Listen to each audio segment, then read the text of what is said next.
Alright, what's up YouTube? This must be Fast 775 Gaming. Come back to you guys with another episode of SNOWRUNNER on Season 18 again. Whoa. Who could have guessed? Of course it's on SNOWRUNNER Season 18. We're playing through it. Today is episode number 7, I believe. And today, guys, we're going to be checking out the Billert M816. This is what we're going to be using today. We're going to upgrade this thing and just have a little bit of fun with it. See what it's all about. Yeah, I don't know. Just see if we can work with it.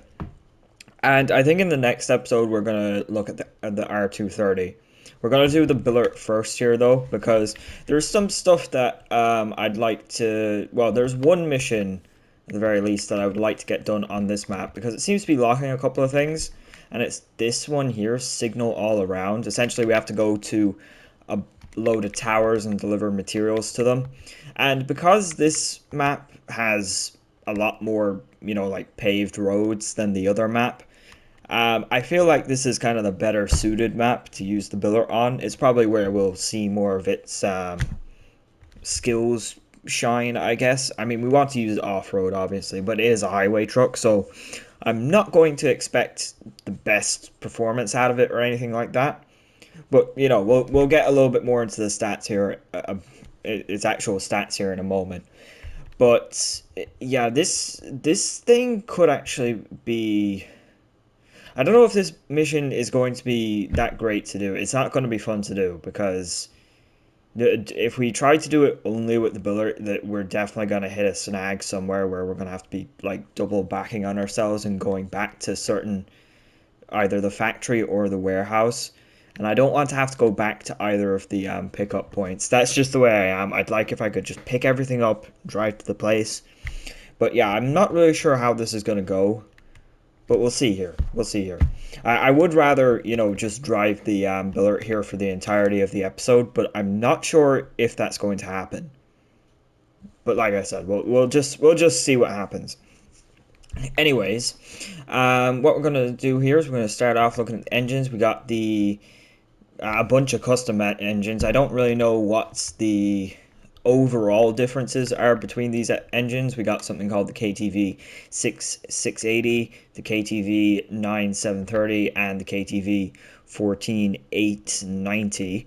I do believe this one is obviously the most powerful. Look at how far the power to weight shoots up. It shoots all the way up to S+. And I believe this one's also the most fuel-efficient engine as well. There is really no reason to use either of the other two engines because they are less fuel-efficient than the top engine.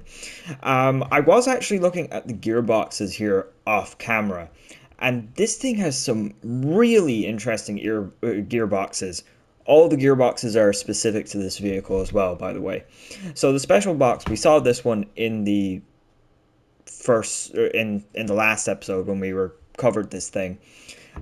This special gearbox, it's got low high range, and it's got an 8-speed automatic setting. It's got eight gears in the automatic.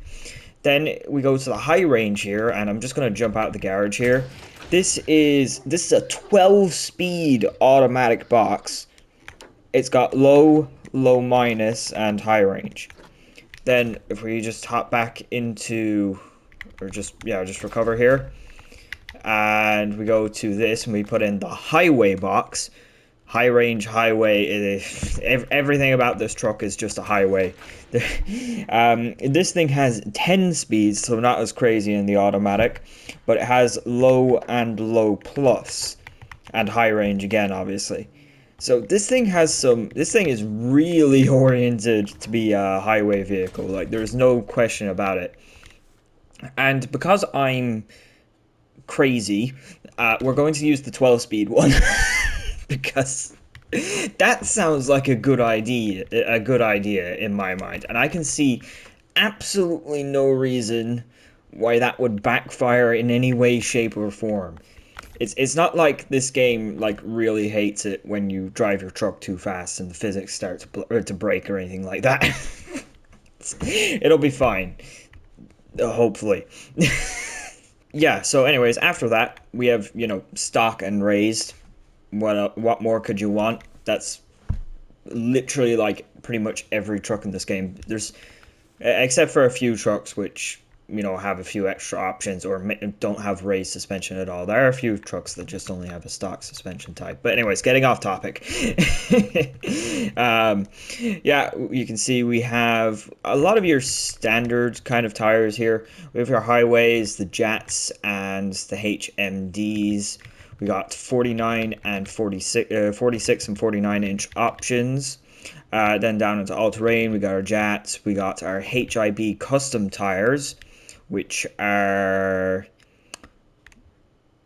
yeah, pretty good looking. I don't think we're going to use the HIB's custom tire set though, because I was looking at them, looking at the stats on them, and they are kind of geared as more as a highway tire than they are a all-terrain tire, if that makes sense. They're in all-terrain category, but they're not particularly a particularly good all-terrain tire. You're still kind of, if you're going off-road, you're still kind of better with the off-road tires. That's kind of what I'm saying.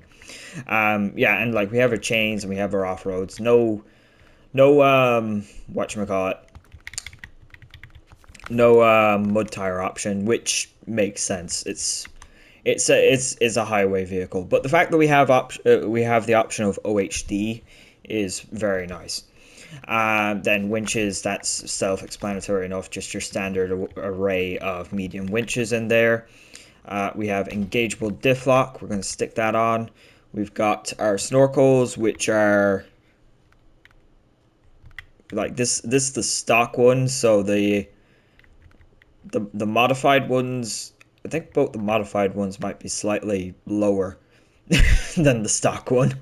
So I think we might just leave the stock one on, that's fine.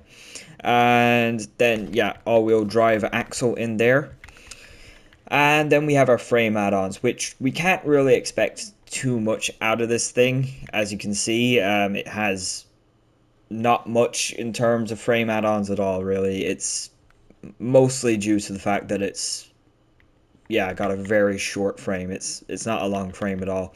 We can't even have a 2-slot bed on this thing, which is actually kind of crazy. But yeah, what we're going to do is we're going to install the saddle low, trunk repair supplies. So we're going to have 150 repair parts and 200 liters of fuel, which is a lot for spare fuel, I feel like. We've got the double stacked fuel canisters on there. Yeah, look at that. Also, we do have a 280 liter tank. That's another important thing to mention. Yeah, 280 liters. That's how big the fuel tank is. And so yeah, we have saddle low with the trunk repair supplies, and we want the SLEI 64, the loading crane, which is the only loading crane we actually get the option of. We don't actually even get the option of a LC 3.8 or like an IM50. Which is, I suppose that's all right, but I'd like the option. I just would. Yeah, and also it also has kind of a unique high saddle as well. See that? It's got a unique kind of high saddle design. Like it's very high up. Not sure how well that would work, but yeah, it's got that. All right, visual. What do we got? We got angled sun visor. We have no sun visor, and we have this one.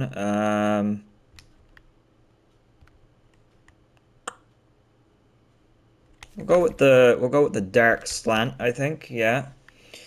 We have our safety cage. That's cool. We'll stick that on. And we have, yeah, we have some bumper option. We don't have much option really in terms of the visual stuff going on here. We have the stock. We have the heavy duty pipe, which might be slightly taller. And we have this one, which is toe loops. We'll go with that one. I don't think we're really getting any more approach angle out of any of these bumpers, but we'll stick it on anyways. Roof horns, that removes the roof rack, of course it does. And then we have exhaust pipes. We got slim pipe, we got What's this? We got heat shielded, okay, and we got stock. What's stock? Oh, we have just a normal. It's just an exhaust pipe underneath the chassis there. Okay. I think I'll go with the slim pipe. I don't know why. I just think that looks cool. And then what do we have in here? We just have your rims, your rim options. Go with the OHDs. See what kind of color options we have. We have the red, with the gray. We have this yellow, green, and I don't even know what to call that. Tie-dye. What is this? Some kind of what is this? I don't know what I'm looking at. We'll go with the red. That looks the best. And we'll leave the stickers out of it because, yeah. Okay, but yeah, so we're gonna start here from the garage. I actually don't know. Like, I have to go get a trailer, obviously, and we have to go get metal beams. Yeah, we have to go pick up metal beams, anyways. So, how do I want to do this? I think I'll head up to the trailer store and I'll meet you guys once I'm there. Yeah. Alright guys, at the I'm not sure if I showed that on camera yet, but that's the new trailer that was added in this update. I'm not bothered about that in this episode though, because it's not all that particularly useful. It's just a low 3-slot semi trailer that, if I'm being honest, I don't think it's going to be all that useful. It has ramps on it, but like it's really low down, so if you need to use it off-road, it's not going to do much. Where's the... there it is. It's not going to be the most practical thing for using off-road, you know? So yeah, we're just going to be running a standard blue semi-trailer here. The good old reliable sideboard trailer. Because honestly, what else more do you need in this game other than the old blue sideboard trailer? It's the only thing in this game that you really need. you think Saber would add some, you know, like decent new trailers? I mean, they have been adding some decent new trailers, but I haven't seen a proper alternative, if you know what I mean, to this trailer yet. Like there is the standard non-sideboard version of it, but like, why would you buy that over this? I mean, it's the other one's still a good trailer as well, but like the sideboards just give you that little bit extra protection, a bit of protection. Why would you buy the other one? I mean, there is 200 in the difference on the price on them, but I don't think anyone really cares too much about that, unless like you're just starting a hard mode save. Maybe then, but yeah, I don't know. I'm just making up stuff now. But anyways, we're gonna head over to the metal factory here, and I don't actually think I'm going to drive up to the warehouse in this truck, because I actually have the Azov 131 up near the warehouse where the cement is, so we might use that thing to get the cement, and we might just use this thing to grab the metal. Yeah, we might do it that way around. First impressions on this truck though, in terms of its speed, it does feel pretty fast. However, as you can see here, if you're looking at all in the bottom right, it's kind of struggling, I would say, to get up to that 12th gear. Like, it feels fast, but at the same time, it's not fast. And also, it kind of suffers from that issue with a lot of gearboxes in this game. If you run out of power and you're in a high gear, it doesn't like shift down to like the next gear below or something like that. It just shifts all the way back to first. You know, it doesn't shift down one gear. It just goes all the way back to first, and then it starts shifting up again. It doesn't know how to shift down one gear. Now, that could be a bit of a problem for us, because yeah, I'm not sure. That's an issue on all gearboxes in this game, but feels like it could be a bigger issue with this gearbox because of how many gears it has. So I don't know. We'll just have to see what happens with that. Anyways, we're here at the metal factory. So what do we need? We need metal beams. Let me just check here. Hang on. I think that's what we need for the moment. Yeah, like I said, we're going to possibly use the Azov to get the cement up to the northern tower here, and then we're going to deliver this metal down here to the eastern one, I believe it is. Hang on, let me pull it up. I hate how this is a staged mission. You have to do it in order. This is making it more confusing for me. But yeah, I think I've got that right. And then we need 2 cement and metal rolls for the final tower, which is down here. But I guess we'll worry about that when we come to it. I suppose that's the simplest way to do that. Yeah, but luckily we shouldn't have too hard of a trip here then. Yeah, because we're actually not too far from this first tower that we have to get to. Now, granted, we only have half the cargo that we need, but that's a different thing to worry about. Don't worry about it. It's fine. If we have to use some other trucks, you know, that's okay. I would like to stay behind the seat of this thing for the entire episode, but obviously that's just not possible all the time. I mean, it is, but I like to try and, you know, actually make my life somewhat easy sometimes. Or at least I try. I don't know. I don't know what I'm doing half the time. I've played this game for so long and I've just forgotten how it works half the time. Oh, also, this is actually something I wanted to say as well. You know these bridges that break when you drive over them? They seem to stay permanently broken, because I haven't seen one that's like reset itself. They seem to all be permanently broken. That's a bit strange, no? That doesn't really make any sense to me. Why do they stay permanently broken? They're not like, you know, the crackable rocks or anything like that, where they reset if the map gets reset or anything like that, you know, after you change maps. They just kind of stay broken. So I'm not sure what the point of these things are. They're kind of like a one-time thing. If you know, it's just kind of... It feels kind of stupid that they're just like this. I don't know. Also, we're stuck. Yay. There we go. Got it off.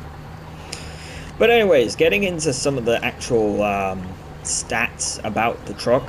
I'm not really going to go over the tire stats, because the tire stats, like I said, the HIB Billert M18, the actual tires themselves, the custom set, they're not particularly great or anything like that. They're a little bit more highway-like than they are actually all-terrain tires. They've got a very good highway rating on them and not so great in muds, and I would say below average on the kind of dirt, you know, friction coefficient or whatever.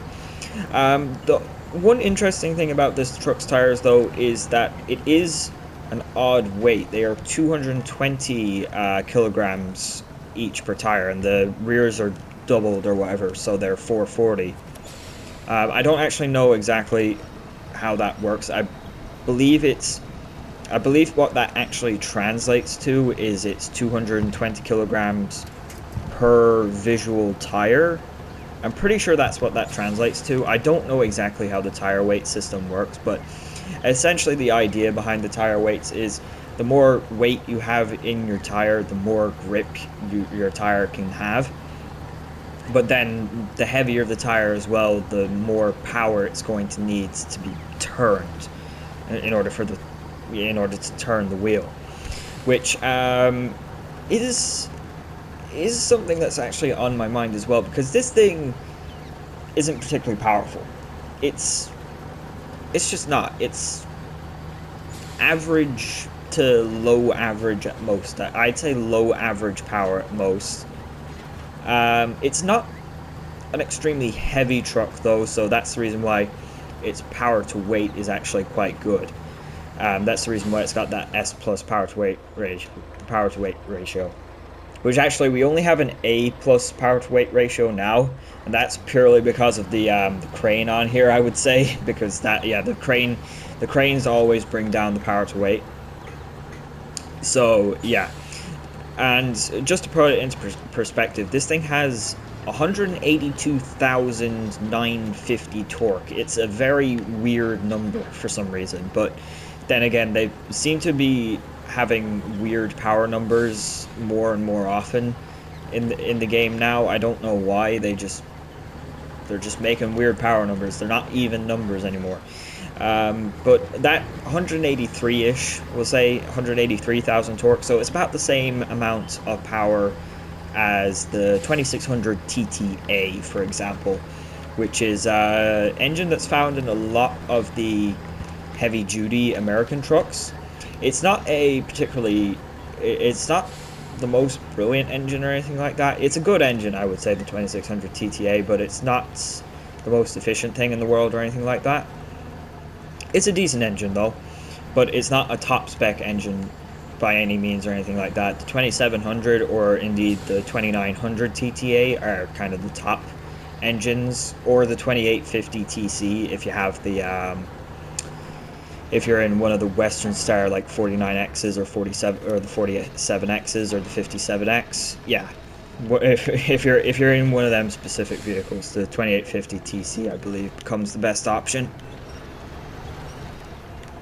But yeah, it's about on the level of the 2600 TTA, which is not a top spec engine, but yeah, it's a good engine nonetheless, I would say. At least for at the start of the game. I think you can get that engine pretty early on.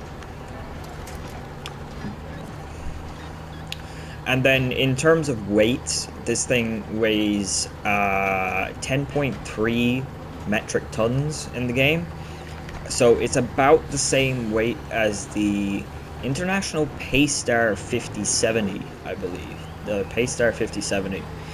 But obviously it's much better power to weight than the 5070. The 5070 only has 150,000 torque, so it's a bit different in that sense. Now, of course, this truck is quite unique in its own right as well, because it's not a very long truck or anything like that. We already went over the add-ons that this truck can have, and it can't have much.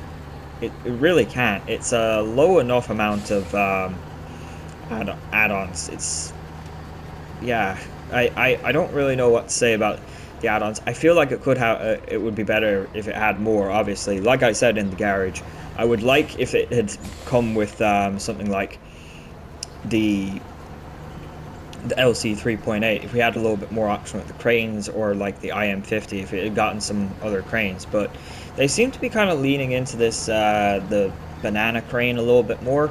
I don't know why.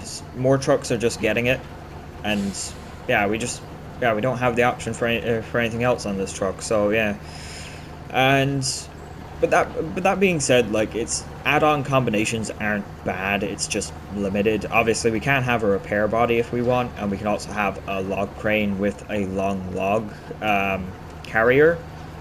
But yeah, it is kind of limited. And as we're seeing at the moment, yeah, this thing's power is still... I'm not going to say it's bad. Its power to weight feels pretty good. For the amount of power it has, it feels pretty decent, but it does feel a little bit underpowered.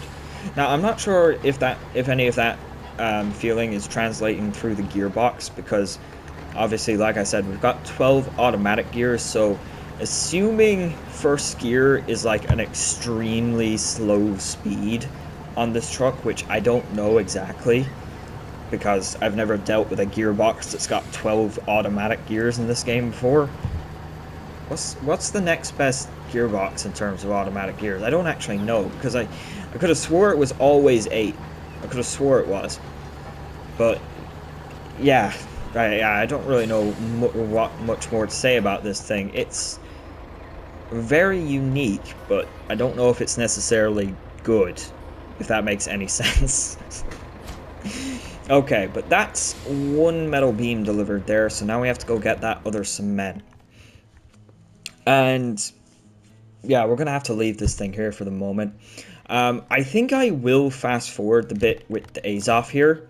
And just so people know, I'm going to be collecting 5 cement, or at least I'm going to be trying to collect 5 cement, because we're going to also deliver 2 cement up to this area for this standing point task. And yeah, the other 2 cement are for this tower. Where was the other one? It's down here. Yeah, I don't know how we're gonna deliver that. We'll load it onto this fella. I don't know how this is gonna work. I really don't. It's just, this might not work out well at all. I don't know how it's gonna work. I'm just gonna hope it will work. That's my way of doing things. But I do think we're gonna have to use this truck a little bit alongside the Billert here, because yeah, we're not gonna be able to get much done if we don't. If we only use the Billert today, we're not going to be able to get much done. So yeah, I'll see you guys here in a second once I get up to the Billert.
Right guys, and I'm back. So yeah, here we go. Oh yeah, by the way, just so people know, I picked up this Chevrolet CK1500 because it was just down here. You would have seen it in the time lapse. But yeah, we're going to deliver this thing with here as well, because it's going to around where the second tower is. So yeah, I figured may as well pick that up and do that. And it did that. Oh yeah, a tower got built. Oh, I missed it. Oh, I wasn't looking the right way. No. Ugh. Okay, whatever. It doesn't matter. Yeah, so now that we have that done, what do we need to do? I need to put the 2 cement that I have loosely on the back of this truck onto the Billert.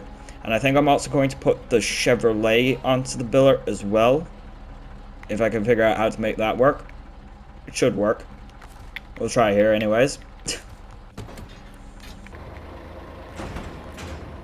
Perfect.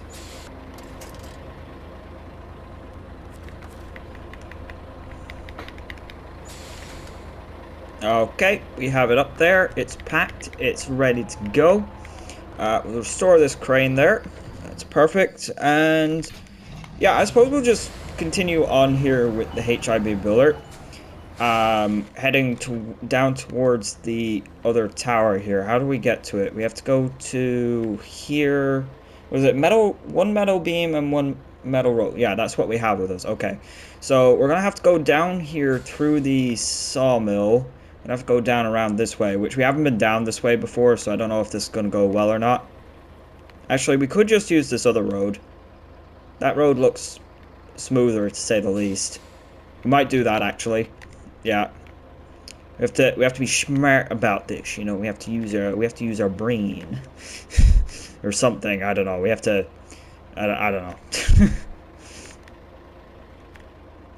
And we'll get down here to this swamp. And once we get down to here, I don't know what we're going to do. There's a out bridge down here. I don't know if that's easy to get around or not. Looks like there's a bit of a trail off in this direction or something. We can probably drive through here somewhat simply, or at least I hope.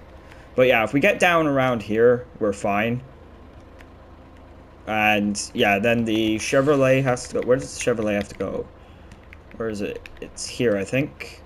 Yeah, it goes there. Okay, so yeah, this should work. I think. We're just gonna rock with it. We're gonna hope it works. We'll get to see how well this works. Oh wait, this thing's still in my way. Hang on, I need to move this out of the way. And yeah, you know what? We'll refuel the Billert as well while we're at it, just to be safe. Okay, we're good to go. So yeah, we're gonna deliver this stuff down here now. Once we actually have this stuff delivered, I'm not sure what really my way forward is from there. I think we're going to have to hop back into the Azov once we've got this stuff delivered, because yeah, we're going to be kind of trapped down here in this corner. There's like a bridge that needs to be built, but it's not built, and we need wooden planks from the sawmill to build it, so we may have to do that here with the whatchamacallit, with the Azov afterwards here. So yeah, a little bit more tasks to do. We're honestly not getting much done in this episode. I mean, I didn't think we were going to get much done. If we could at least get this signal all around mission done, I'd be very happy, because this mission seems to lock a couple of other things, like I was saying. But there is a chance that we'll have to finish it with a different truck. Oh wait, but no, we can't, because the Billert has the cement on it. I'm after forgetting that. I'm sorry, I did pause the pause in like the middle of the time lapse there, and I did go off just doing some stuff. I did had to help my dad, but yeah, so we have the cement in this truck, and unless I want to drive all the way back to the warehouse, which I suppose is entirely possible. I could definitely do that. There's nothing against doing that, but at the same time, I don't want to be doing that. It's just, we're going around in circles. I hate having to go around in circles, but that's what we're going to end up doing, isn't it? Yeah. But so far, so good, really, in terms of this truck. It's working pretty well. Honestly, I can't complain. It's doing all right, you know. I mean, it definitely could be better. Like, we're not doing the best here, not through here anyways. And obviously when we put diff lock on, we only have the low gear at the moment. I probably should have put the 10-speed box in it, if I'm being honest. I am starting to think that I should have used the 10-speed box. I really put the one with the low minus in it. I really went for the 12-speed box because it has the low minus, and I wanted the low minus gear because I wasn't sure how, you know, powerful this truck was, you know, in terms of its power to weight, how well it can really, you know, put its power down, and how much it would struggle. But it seems to be fairly okay, even without engaging diff lock. It seems to have the power. Like, you know, it's not, like I said at the start, it doesn't have the most power, but it seems to be utilizing its power okay, you know what I mean? Now, that probably is due to the fact that it has a slightly higher than normal tire weight, so I might put it on that, but at the same time, it just seems to, yeah, it just kind of seems to go with it. It's not fast by any means when we're off-road here at the moment, but it's okay.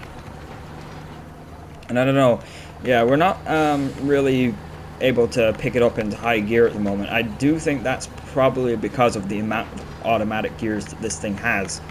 And if going off of how the other gearboxes operate in this game, putting this truck into high gear would essentially mean that we're trying to take it from first gear to 11th, which, yeah, I can't imagine that working. See, look, we're in third, doesn't work.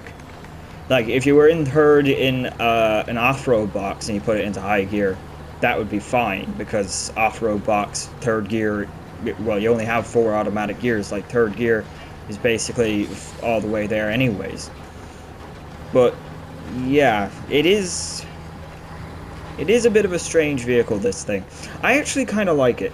I like that they tried doing something different with this truck. It's not going to be the most amazing vehicle off-road, but it still works off-road. It's still good. And you know what? We're not actually consuming that much fuel either.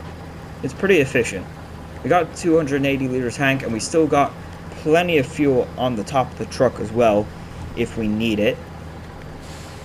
So yeah, this truck I like it. This thing, it's not half bad. It's still not, like I said, it's still not going to be one of the most brilliant trucks in the world, but it feels good, you know? I don't mind the fact that they haven't made this truck extremely overpowered. You know, because I feel like, you know, they keep making trucks that are extremely overpowered, and then I'm just thinking to myself, why? It's too easy. Stop making the game too easy. I need a little bit of a challenge, and you know, this truck kind of feels like that, because you know, you can't just drive it. You can't really just, you know, stick your foot down and think, oh, it's just gonna get the job done. You know, you have to kind of have to finesse the gears a small bit. You probably have to do a little bit more of that bumping on the bumpers in order to get it to shift a little bit more, even though it's probably not going to help all that much. But yeah, I kind of like this. It kind of reminds me of it kind of reminds me of, you know, something that you get in base game at the start of the game, like, you know, the Fleet Star, or maybe the White Western Star, because you know, those trucks, you know, I suppose maybe more the Fleet Star, not so much the White Western Star. The White Western Star is a brilliant truck. It's not like the best truck ever or anything like that, but for the start of the game, it's a brilliant truck. And I feel like that's kind of what this thing is. Like, if you had it at the start of the game and you got its upgrades, you would think it would be brilliant, but then as soon as you get to, like, you know, Russia, and you got to more, and you got your hands on like the Zik 605R, you think to yourself, oh, this is kind of obsolete now. You know, that kind of way. I don't know. It's a strange feeling to explain, but this just kind of reminds me of the base game trucks a little bit. I don't know why. It just does, and I kind of like it for that. You know, it doesn't have to be extraordinary. It just has to be, you know, usable at the end of the day. If it's usable, if it's something that I can bear driving, then that's good enough. If it's something that, you know, entertains me, that's all I want. You know, we don't have it entertains me and doesn't drive me completely insane or anything like that. You know, if it was driving me insane, then I would have a problem. But you know what, this thing's just nice. I just like it. I just think it's just good. It's not brilliant. It's just good. I like this thing. I don't know how else to explain it, but you know, I think some people will get what I mean. Anyways, in other news, and when I say in other news, there was some news that was dropped there last week, but I didn't see it when I made my video last week, so I didn't get to talk about it. But one, I do want to talk about this really quick, and that's the fact that they announced the new Mercedes-Benz Dual Pack number 2, which is really exciting, even though it's actually not going to be coming out soon. It's going to be, I think they said it's not going to be coming out until September, which is a bit off, actually. And I think they also said that the Season 19 PTS is going to be coming out soon as well. So I have to, I suppose, keep an eye on that. We might actually get the Season 19 PTS before we get the new Mercedes-Benz pack. But anyways, back to the Mercedes-Benz pack. Everyone was, I think a lot of people were hoping that we were going to get the Unimog for the Mercedes-Benz dual pack, and we're not. Long story short, no Unimog, which honestly I am extremely happy about, because I don't think the Unimog would be a great addition to this game, if you know what I mean.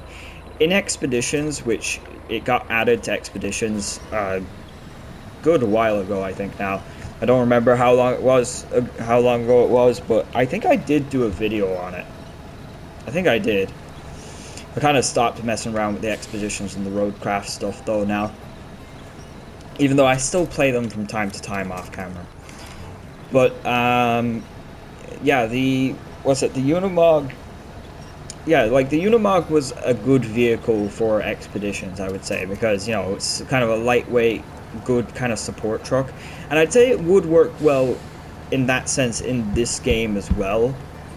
But at the same time, I wouldn't exactly want it in this game because it would just be another light, kind of a light medium duty off-road 4x4 type thing. Kind of like the HIB Billert, I suppose. And honestly, I don't find a lot of use for those types of truck. In this game, you know, the kind of the light off-road trucks, because you can only use them to haul light amounts of cargo, and then I don't like hauling light amount of cargo, as you can probably tell. I just like to try and grab everything in the one go, load everything up, you know, do extremely heavy loads and just try and get everything done in the one go. I like my heavy trucks, you know. I like doing the big cargo missions. That's kind of the brilliant part of that's the thing. That's the kind of thing I like about SNOWRUNNER. And it's kind of thing I disliked a lot about Expeditions when it came out was the fact that we had a lot of off-roading, but we didn't have any big delivery missions.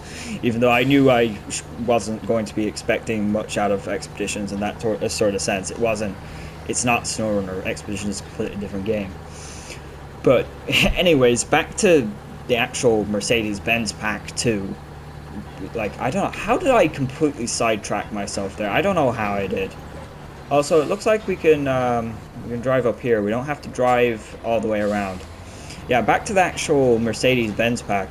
We're going to be getting two new Mercedes-Benz in the form of the Mercedes-Benz LG series 6x6 Mammut and the Mercedes-Benz NG 6x6.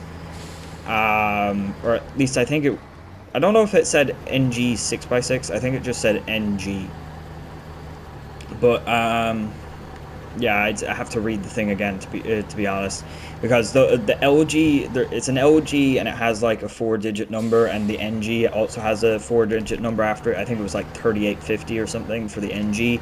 I don't remember what the LG is called. I don't remember the full name. But those are the two trucks. I'll flash a picture up on screen here if I can get it, if I can get the picture, which I hope I can. But yeah, those are the two new trucks. And yeah, hang on a second. Let's just deliver these metal beams and was it metal roll? Perfect. And where's the tower? Where is it? Oh, it's up there. It's on the rocks. Oh, look at that. Oh, nice. Cool. So we have that one done. So now we have to go to you. We will deliver this this Chevrolet here quickly though. Hang on. Yeah, but the two new Mercedes-Benz, like two really cool looking trucks. The LG series, the Mammut, it has a nickname actually. The Mammut. That's a pretty cool nickname, honestly. Yeah, that truck is like a proper military type thing, something that was built with some kind of purpose-built military type truck, 6x6 truck. I don't know exactly what it was built for. I'm assuming just regular enough kind of, I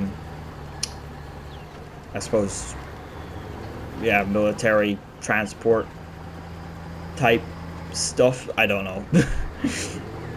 But the Mercedes-Benz NG series is kind of a heavy-duty, not necessarily off-road truck, but kind of, I'd say more like an all-terrain type truck, something like that. Heavy-duty truck nonetheless anyways, built for kind of heavy transport type things in real life. Is this one of those breakable bridges? Is it? Nope. Okay. I thought it was gonna break. It didn't, and then the tree was like hey, you can't see anymore. And then I was like, oh, wait a second, are we gonna fall? And you know, it was all right. Okay. Okay, so not all of those bridges break. That's good to know. It's good to know. All right, and we deliver that. Perfect. Now that the car is back in the village, we can get down to the repairs. Thanks for taking on the recovery efforts. The reward is yours. So 420 XP and 4,350 cash for that. Not too bad at all. Okay, so now that we have that done, like I was saying, or at least I was trying to say anyways, now that we have this done, as you can see, we're kind of stuck down in this sort of corner of the map, if you will, I would say. If we want to cross back over the river, we have to go up here. Now, we can cross this part here, obviously, if we build the bridge. So, I think we're going to build the bridge because that just makes the most sense. Why wouldn't we build the bridge? Now, obviously, I do have to come back up here to where the Azov is. We're going to have to use the Azov to collect the planks, which there's 3 planks down here in the sawmill here that we're going to have to collect, which is fine. And we are also going to have to, we'll have to deliver the cement that we have on here, so we'll just deliver it up here and that'll be fine. But yeah, I'm going to have to fast forward this bit. Yeah, we're doing all of this just so we can get back across the river. That way we can go to this tower. And even when we have to go back and get more metal. Yeah, this isn't really a great plan, is it? Because if I just drove up this way, we could go get the metal and then go back down here. Oh yeah. That's like a 10 times better of a plan. Why didn't I think of that earlier? I'm so stupid. Why didn't I think of that earlier? I like how I just somehow managed to explain a solution to a problem that I have without... I don't know how I managed that. I think I might fast forward this anyways because... yeah, it's gonna take a minute. I have to drive back around this swamp area. Am I gonna have enough fuel for this? I don't know. Let's just hope I do. Yeah, this is gonna take... yeah. Even if I do this, this is still gonna take a minute, isn't it? Yeah. Oh well. Yeah, I suppose I'll fast forward this just because it'll make more sense. Okay, I'll see you guys here in a minute.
Alright guys, and here we are at the last tower. We got the metal roll, we got the 2 cement. Also, I'm not exactly sure how it happened, but those 2 cement got shifted forward in the trailer. I think it was when I was using the loading zone down here at the factory. I don't know how. I didn't even know that was a feature, but it was like it rearranged the cargo in the trailer to get everything to fit. Because I don't know what happened, but something happened there. I don't know what. And that's the final tower. So signal all around. Great job with the supplies delivered. The towers have been reinforced and communications are back up across the entire area. People are happy, calls are going through without a hitch, and we can finally coordinate properly. Here's your reward. So 2,480 XP for that, and 23,700 cash. It feels like a lot for that, but at the same time, it's good. I like that. It's a good amount. So we got that done. Yeah, so we did unlock a couple of things from that there. We got this one, which is visit the shipwreck and get a loading and get a special cargo and a freezer to deliver to the loading site at the factory and to the croc farm. We also have Call of the River. Transit hub needs 2 consumables, which I don't know how that's a transit hub. That's just a camp on the side of a river. Riverbank needs 4 spares, service spares. We got Band Rider, which is the trailer home. It's the season 11 movie trailer type thing from the other. It has to be rescued on the other map and brought all the way up here. Yeah, I think that's all the new ones in there. And then we have Pumping the Waves, visit the shipwreck again. So we got the shipwreck jobs if we want to go doing them. Multi-stage pump up to the storage, up to the station storehouse. Interesting. And we got this Ray of Sunshine. So it looks like, yeah, we're building solar panels, which is interesting. I mean, it's nothing out of the ordinary. Seems standard enough. Yeah, it's the western tower, the cabin in the woods, and the camp all the way up here. I think we're going to end it there. I would like to try and get something done, but I think I'm just a little bit too tight for time today to try and get something else done. But, I think we got an okay amount of stuff done. I mean, we only got 2 jobs done. But, I mean, we did get up to 24% completion, so I don't think that's bad. And to be fair, the one job that we did do, the one contract, did kind of take us all over the place. So yeah, I mean, it wasn't a great amount of stuff that we got done, but it wasn't terrible at the same time, at least in my mind. But yeah, I don't want to go messing around too much more. I don't have the time. So yeah, we'll leave it there. But yeah, to sum up this truck, like I said, I can't I don't have the words really to sum it up. It's not a brilliant truck, but it's good. It's a good truck. Like, I like it. It is, yeah, it was circling back to what I said earlier. It's like a truck if you got it at the base at the start of the game, at the base game, and you were allowed to upgrade it just slowly, and it would be brilliant at the start of the game. And then eventually, like, you'd go off, you'd find some of the more OP trucks, and you'd kind of forget about it a small bit. Kind of a little bit like the Fleet Star. That's kind of the way I feel about the Fleet Star in this day and age. I have kind of forgotten about that truck a small bit, but it was a brilliant truck for the start of the game, and I feel like this is exactly what this would be if the Fleet Star was I don't know, a highway truck with an extremely short frame. But you kind of get what I'm getting at there. I think, yeah, there's nothing wrong with it. I like it. It's a good truck, and it's not completely overpowered, which is the thing I kind of like the most about it. It's just nice. It's unique. It's not completely out. It's not completely all over the place. They didn't go crazy with it or anything like that. But yeah, that's going to have to do me here for today's episode. Thank you all very much for watching. Be sure to like, subscribe, and comment. And I will hopefully see you all in the next one, where hopefully we'll take a look at the Mercer R230, and that'll go smooth, hopefully. Alright. Goodbye.